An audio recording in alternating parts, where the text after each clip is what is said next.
go into that, go into what that day even looks like, because you do it once a week. You're off the grid, you don't Hmm. touch it. And you're someone that's quite active in a sense on social media and other things. So I find it very commendable that you can do that, because most people aren't even able to go an hour without their phone on or get nervous and start to panic. So tell us about why that means so much to you, going off the grid, and how you do it.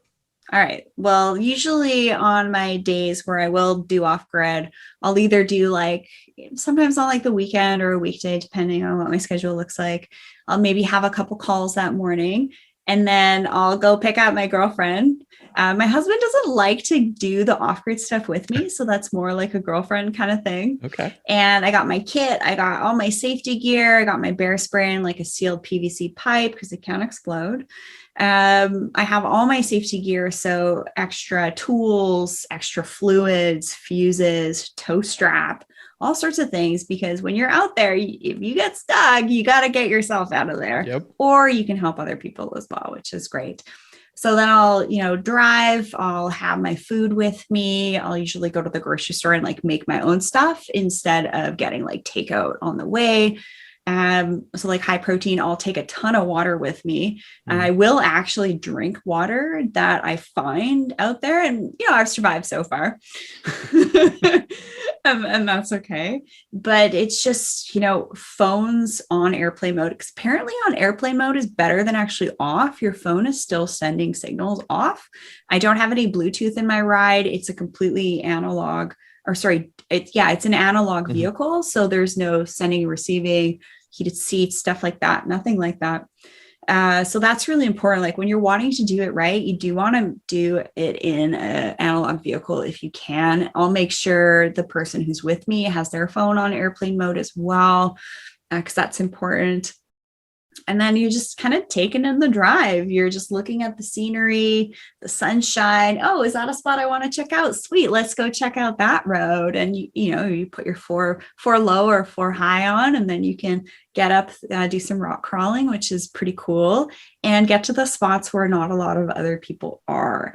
And there's just something to, like, for me, I mentioned sound. That's like the static on my airways. That's why I do that.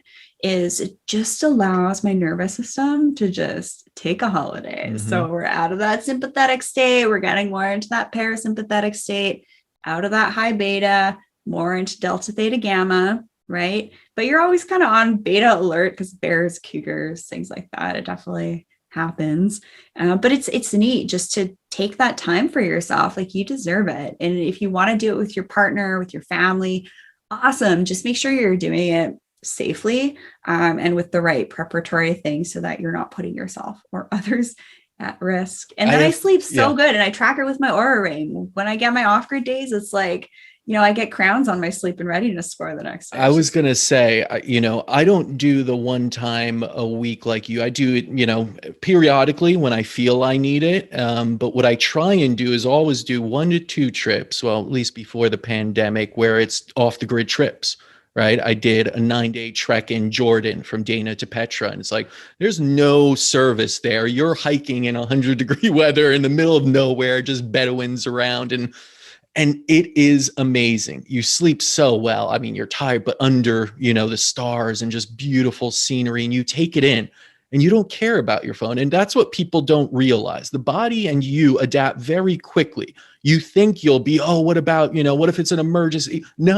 No, you don't. You lived before. We all lived for thousands of years without cell phones very well.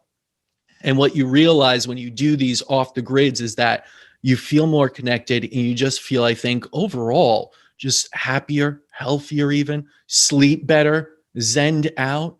I mean, there is something to be said. I wish more people would do at least a day like you do and just see what it's like. Because I think you'll see it, even though there'll be resistance of, oh, what if this, I have to call, and no, just make it one day. You've seen it. It's not going to suddenly be like, wow, it throws off my whole week. It makes it better. Makes it an adventure as well. Like, rolling up, oh my gosh, there's a black bear three Exactly. feet away and you make eye The contact. That's so experiences cool. too. Yeah. And if you're around other people, I did this trek, we're friends to this day because you really bond. You're not checking Totally. your phone and be like, oh, did you see? No, you're telling stories to each other like we did for thousands of years.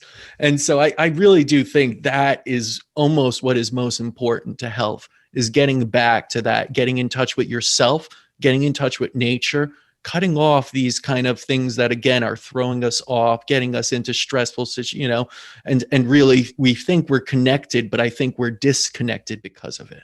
Totally. When you mentioned like hanging out with the nomads, my sister and her fiance, he's Jordanian, and they did that as well. And one of my clients got me the book, The Nomadic Mindset. Mm, So this is a mindset that leaders should really start to employ. It's not like, get in the board meeting. All right, this is the agenda for today. It's like, no, let's just like have some tea first and yeah. what's going on? How's it going? What are some of the problems that you're experiencing? Let's brainstorm and figure out some really cool ways to address those problems. It's a totally different Mhm. leadership type of mindset. And how cool is that, with like the Bedouins taking people in? It's like their culture, they kind of have to. I think that's so cool that you had that Oh, experience. super cool. And such a nice people, so giving. We'd sing every night around a fire and everything together. And it was just like, wow, this feels nice. This is and these people I've never seen before, probably never see again. Yet you felt that connection to them. You felt that kind of energy transfer. That was a very positive one. It was, it wasn't that you didn't know them, you felt something. No, it was really great. So I think any way you could do it, whether it's even sitting at home or in your backyard, I think you have to get outside. But I love your escape once a week. If you can't do that, maybe even once or twice a year, go somewhere big and do many days, as many as you can off the grid. But that's a really cool thing. And I'm glad you got to share that. And I hope people take that into account.